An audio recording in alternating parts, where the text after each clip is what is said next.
Welcome back to Inside Sources.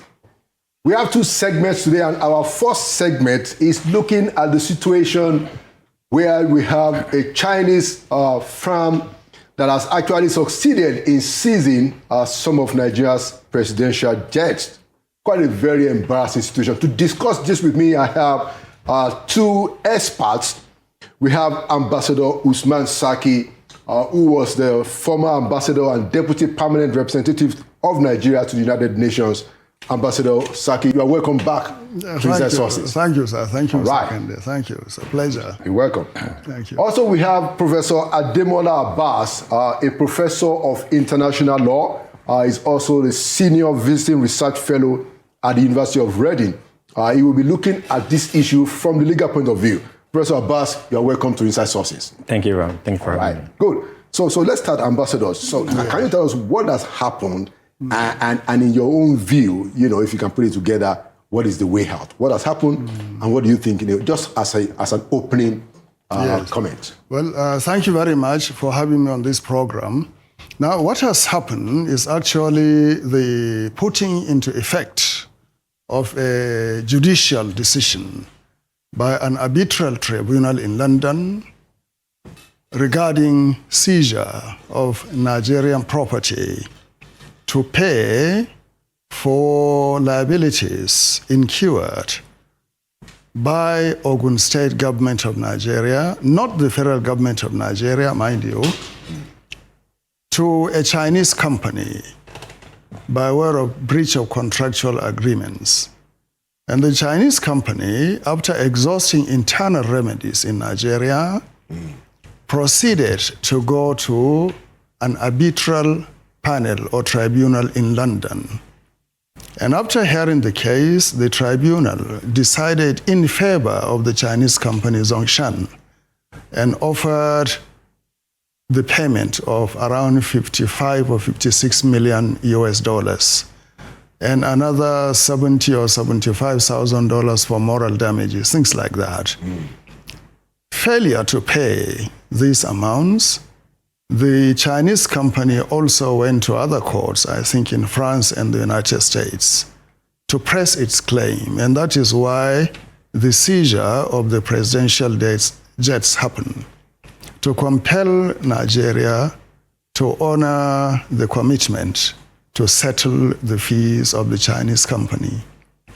But before that, what happened was in 2001, the federal government of Nigeria, through the Ministry of Trade and Investment, signed a bilateral agreement with the People's Republic of China for investment promotion between the two countries. That agreement or treaty had 13 articles comprising of various provisions, including protection of investment, protection of assets, honoring of commitments, protection of their agents or nationals, and other things. I'm sure Professor will give more light on those issues. Proceeding from that, in 2017, 2006 or 7, Ogun State entered into discussion with a Chinese firm to develop an export-free zone in Ogun State.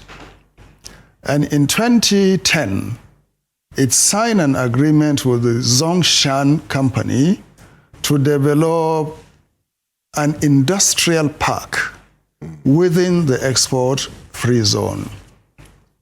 From 2010 to 2016, the company diligently went ahead to develop the place. Infrastructure, buildings, hotels, offices, everything. And in 2016, the business started to pay dividends. And they paid about 160 million naira in taxes. To Ogun State? To Ogun State or to, I don't know, but in taxes. Well, the taxes, basically. To possibly, maybe Professor can confirm, to Ogun State. Now, that same year, Ogun State decided for some reason that Zhongshan was not entitled to have the assets or shares of that company. It was another Chinese company that should own the assets. So arbitrarily, Ogun State deprived Zhongshan of ownership of a percentage or share of the proceedings of the company. Allegedly, they seized their property and even detained their personnel. Flowing from that, Zhongshan came or went to the courts in Nigeria to complain, and nothing apparently happened. So they went outside the territory of Nigeria to seek arbitral decision in London. And that arbitral decision, I think in 2021, was issued by the arbitration tribunal in London against Nigeria. Right. So that is the genesis of the... wow. So it is a breach of contract, you can call it, or a break-in transaction that did not favor the Chinese company. And to seek redress, they went out of the country to do that. And I think it's normal in commercial transactions. So it is not a matter of Chinese companies seizing Nigerian property, but courts and tribunals issuing verdicts against Nigeria and ordering the seizure of Nigerian property in order to compensate the Chinese company for their losses. Thank you so much for setting the outlook very, very, very properly. So let's take it to Professor Abbas. So now, from a legal point of view, who do we hold responsible, Ogun State or Federal Republic? And I'm just asking that question for you to just open up. Please, you are free to also make opening remarks. Thank you very much, Alaudi. Thanks for having me. And thanks, Ambassador. I think that was a very nice sort of deadline, right, of which helps a lot in contextualizing what has happened. Because there's a lot, I always say that there's a lot of emotions at the moment from Nigerians, and quite understandably so, because Nigerians' assets have been seized by companies, not by a country. And that is where most of the emotions are coming from. But I always advise that, look, human beings, we can be emotional, but a country cannot be emotional, especially when you are dealing with legal matters and you are going to be dealing with some other international actors. When Ambassador was talking, he gave the outline of what happened 2001, Nigeria and China signing BIT, Bilateral Investment Treaty. And that treaty specifically promotes investment between the two countries. And but the treaty does something a bit more than that. It also confers rights on third parties who are not parties to the treaty. The treaty was between Nigeria and China. However, and as Ambassador said, there are 13 articles, but Articles 8 and 9 of the treaty are very, very critical to this particular case. Normally, when you have a commercial transaction like that between countries or between a country and individual, you want to build in what you call a compromise. A compromise is basically an arbitration clause. A compromise, we call it like compromise without E. Okay. A compromise like an arbitration clause. If there's a crisis, if I'm a Nigerian company and you are a British company, we're not going to use Nigerian law, British law, because we can't trust each other. We're going to use a third country law. Okay. So it's normal. So most contracts, of a compromise. Most countries will say they will use a third country's law, but that country is presumed to be neutral. Right. So there's something wrong in that. Okay. Now, when Nigeria and China entered into that agreement, those were two equal parties under international law. Right. So the arbitration clause says in Article 8 that if there is a crisis, if there is a dispute between Nigeria and China, either of them can take each other up, obviously. That could have gone to arbitration, or both of them could have gone to ICJ, International Court of Justice, but they are both states. Right. But Nigeria did something, or allowed something in that treaty. Nigeria went further by allowing Article 9 to be built in that treaty that says if there's a conflict between any of those states and their nationals, in this case, the Sunshine Company is a national of China. Even though it's not a state, it's a company. So, in other words, you have a two-way system dispute resolution instead of one. You need to understand that first and foremost, because that became an issue later. When we come and take the case apart, we will understand why that probably is a grievous error that Nigeria made. But we'll come down to that. But it wasn't Nigeria's idea, because it suggested as if Nigeria, Nigeria considered. Nigeria ratified that treaty. Yes. And the court actually came back to that to actually, lance down Nigeria. Yeah. Now, so when people are saying, okay, well, Ogun State, as Ambassador said, 2001, 2007, there was a negotiation to create the free trade zone, Ogunjo free trade zone. 2010, they brought in Zhongshan Company to come and build industrial park and this and that. Now that now is a state, it's a subnational Ogun State now doing that in furtherance of that particular treaty. Yeah. So Ogun State is a third party beneficiary under that treaty. Right. Basically. Now Ogun State, for whatever reasons, terminated the agreement in 2016. Now we are not in full possession of the merits of the case per se, and that was not the issue in court at all. That was decided at the arbitration in London, in 2021. Right. Now, Ogun State terminated, and as that company was supposed to do, it went to Nigerian court, both state and federal, in 2016. But nothing came out of it. By 2018, they terminated it, and then they tried to first of all bring an arbitration. Singapore didn't do. Then they went over to the UK, to England, and in 2021, England granted an arbitral award. Basically. What Nigeria is facing is the consequence of Nigeria not allowing certain things to take place which it has committed to under the treaty. That is the issue here. Okay. That is why Ogun State didn't even feature, apart from the narration of the court of Genesis, they didn't feature in the whole legal debacle at all. Because what Nigeria is facing is whether Nigeria should have been pleaded in the case in the first place by something that is committed by one of the supranational. Yeah. But the straight answer is because Nigeria already involved itself in that business. We'll come to that. Through the treaty. Through the treaty. And some steps that Nigeria took. So basically, in terms of apportioning blame, where Ogun State will be blamed to the extent, probably, if that can be proved, of not complying with its own contractual agreement.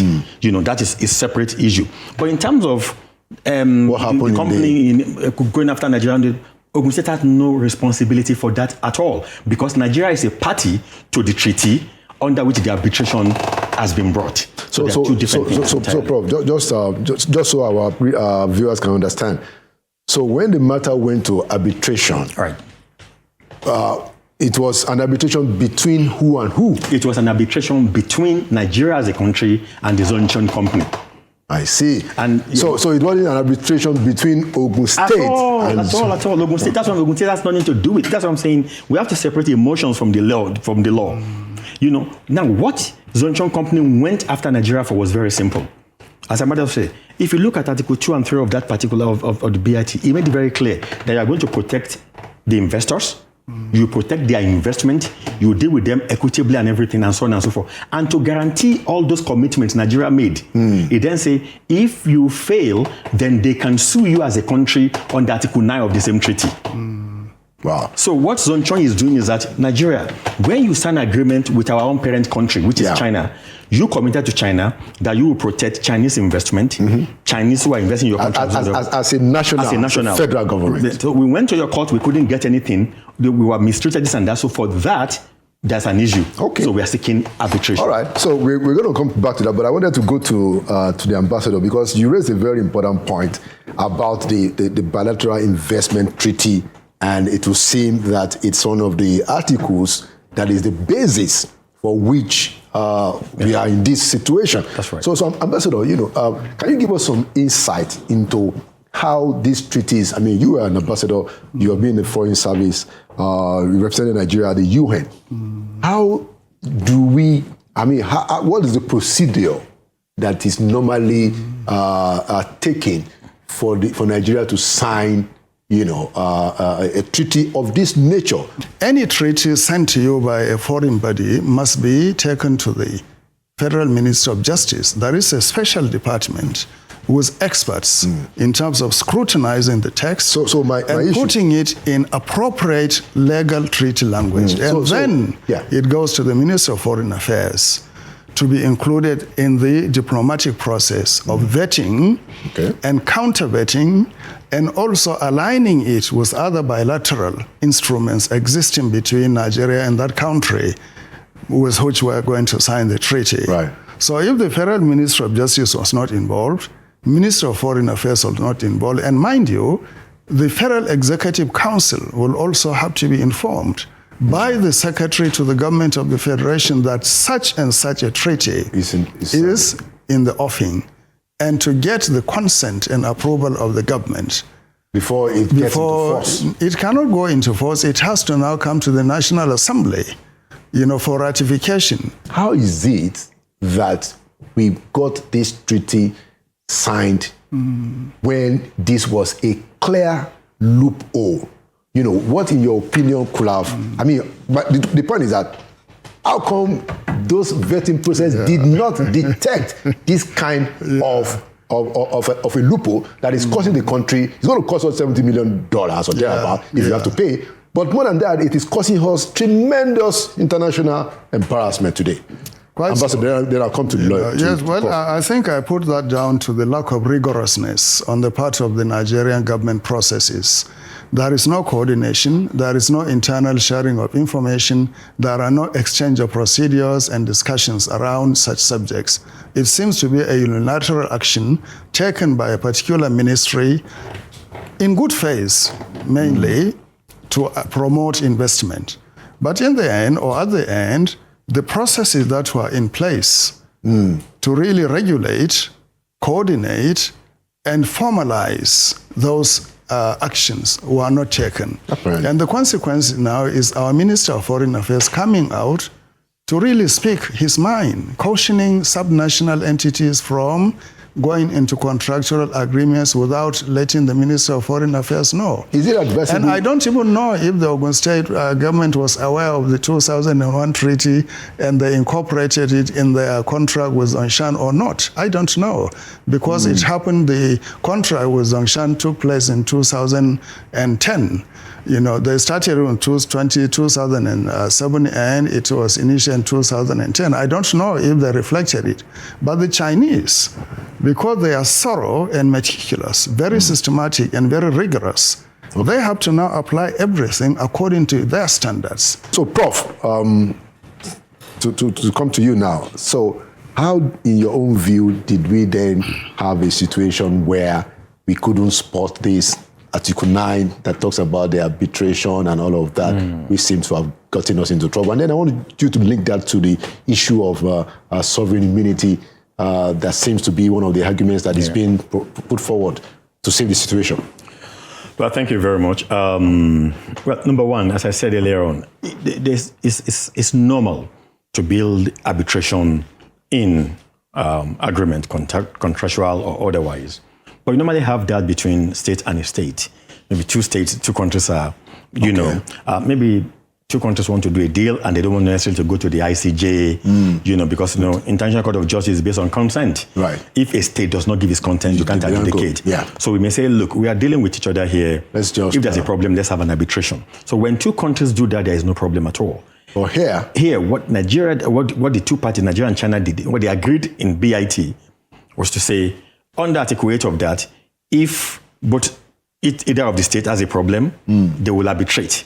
But then they now put Article 9, the same thing, in the same treaty, to say, if any of their companies, any of persons in each other country, has a problem with one of the parties, they can adjudicate. That is a misnomer. That is creating right of a third party to an ordinary person who is not a state in a treaty that binds two states. And that is where the problem is. Number one, the ordinary person can go after the state, which is why Zhongshan was able to go after Nigeria. But let me answer your first question, that why didn't somebody spot that? I don't think it's a question of just somebody not spotting it as a mistake. No. You see, when countries are looking for investment, sometimes we let down our guard. And sometimes we try not to be as stringent as we should be. That is not to excuse tawdriness. In some quarters that this could have taken place. What I'm saying is that it's not extraordinary that, people just felt, look, we are trying to encourage investors to come to our country. But then what you should never do is to kill yourself with poison out of courtesy, which is what Nigeria did eventually. And you could have just limited the whole thing to arbitration between China and Nigeria. If there was no Article 9 in that BIT, what could have happened that in this situation that a Chinese company has been wronged, the Chinese company will apply what is called espousal doctrine. Espousal doctrine means that if there is a treaty between two countries, and a party, like a company or a person, is injured by one of those countries, that person cannot go after the other country. You will go to your country to espouse your right. So that it should be country to country. Precisely. We call it Mavromantis law in court. If Now, if Atiku had not been there in this situation, Zonjan will have gone back to China to say, look, China, you are my country. You are the one that concluded this agreement with Nigeria. My rights have been violated. Can you please take it up with Nigeria? So China will either go to the International Court of Justice or find a way, a diplomatic way of resolving with Nigeria. Ambassador, I wanted to ask you, so this idea of letting our gas down because of we seeking foreign investment, foreign direct investment, as they call it, whatever name they call it. Now, I mean, is it really, in your view, I mean, since you are a diplomat, is it really the best way to get investment? I mean, do you think we are becoming too desperate to get foreign direct investment and possibly doing it in the wrong way? Because I have had arguments, that says that, look, I mean, you guys do your stuff properly, ease of doing business, encourage local investors, if foreign investors see all of these things in place, you won't have to be running all over the place chasing after investors. What do you say, Ambassador? What's your view?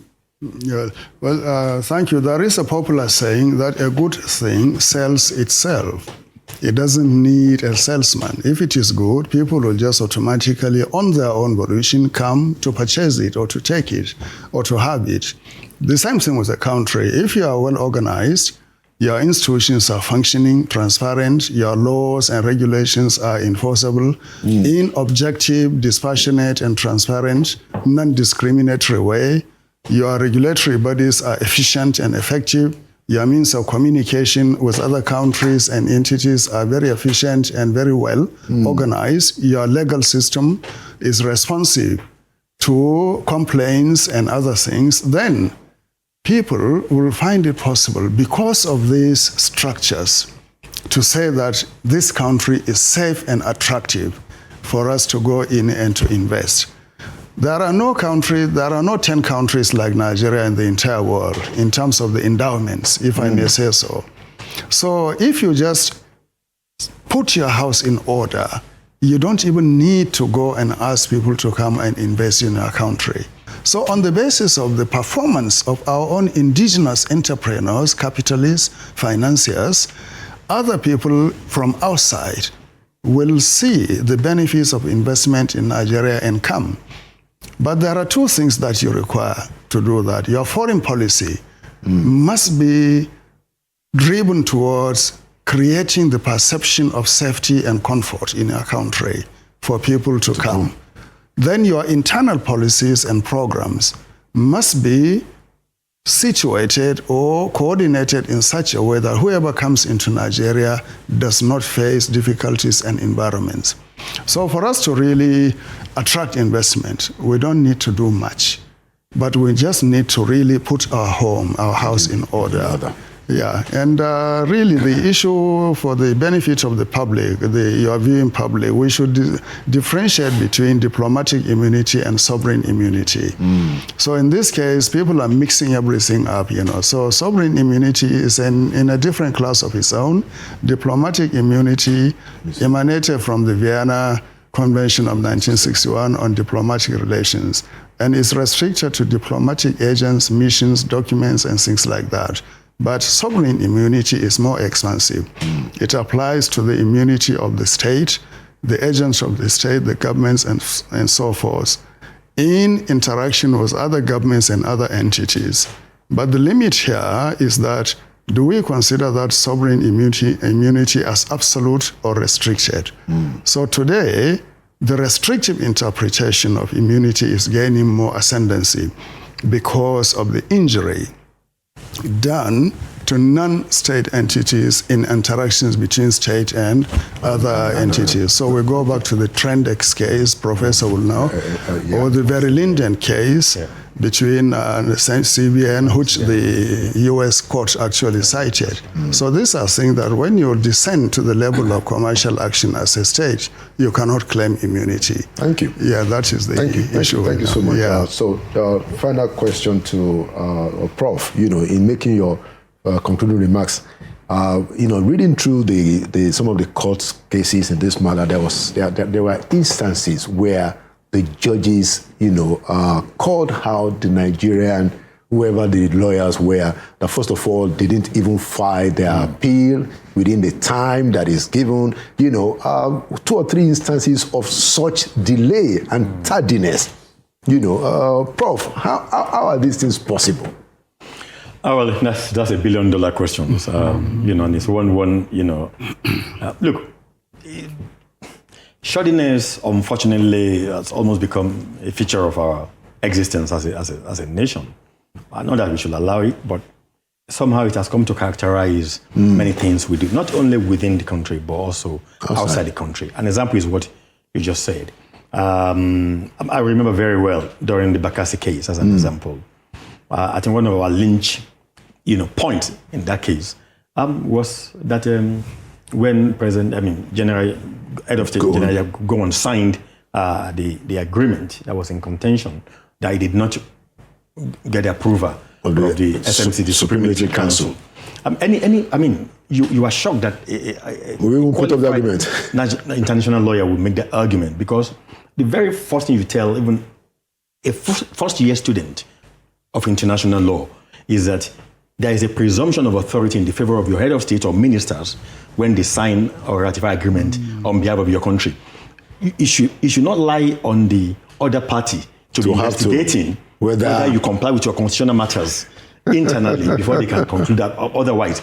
Ambassador mentioned diplomatic immunity. That was Vienna Convention of 1861, and that came because state felt, look, we've practiced this for a long time under customary international law. Let's codify it. Our shoddiness in international matters sometimes, I think it often comes out when we don't put our best foot forward. I remember that the international lawyers that defended Cameroon were Cameroonian international lawyers. They didn't have to go and shop around worldwide. And we have actually in our sport. We saw a Senegalese coach, what he has been able to do with Senegal national team, when we are busy here procuring some old jaded people from some funny countries in Europe just because of the color of their skin. So our shoddiness permeates the whole gamut of our society. So, and I think for this particular area though, I think my concern is that we sometimes make a mistake. International transactions like this are pure international legal matters.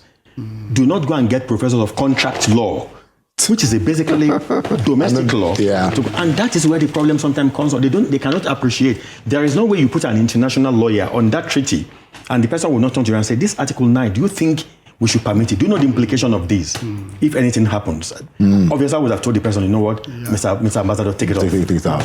So we hope we are going to do better as a country, because at the end of the day, it's our country. It's our country. What is the way out? Ambassador, how can Nigeria get itself out of this?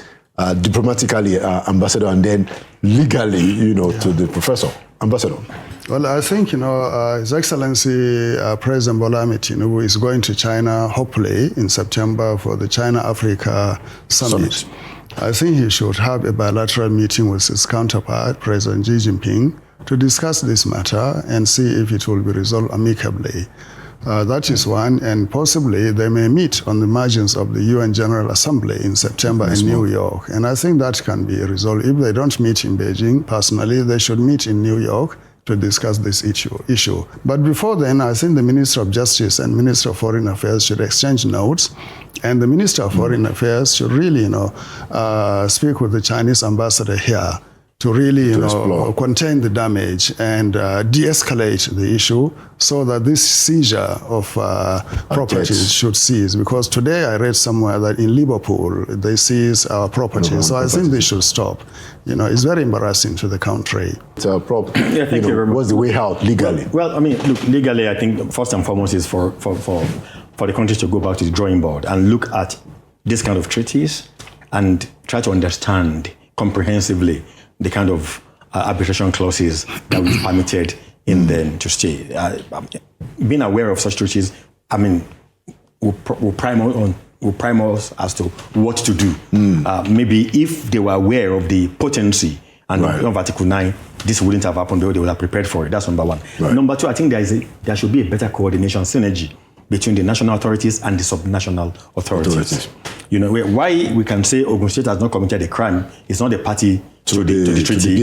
Notwithstanding, if there has been a coordination between states and the federal on activities that fall within the ramifications of bilateral agreements between Nigeria and other states, there would have been more caution, and there would have been a lot of sensitization that look, there are certain things that you do not do. The Chinese are not stupid. They didn't go after Ogun State. They know they won't get anything from Ogun State. Ogun State hasn't got exactly aircraft flying all over the world. All over the place, or properties. So I think that is a very, very important one. And finally, the third one is we need to make sure that when we have international cases, international dispute arbitration, let's put our finest international lawyers or contract lawyers forward and listen to be able to do a good job for us. All right, thank you so much, Ambassador Usman Saki and Professor Ademola Abbas. Thank you for coming to Inside Sources, and thank you for the insight that you have shared. Thank you. And thank you for viewing Inside Sources. We'll be right back.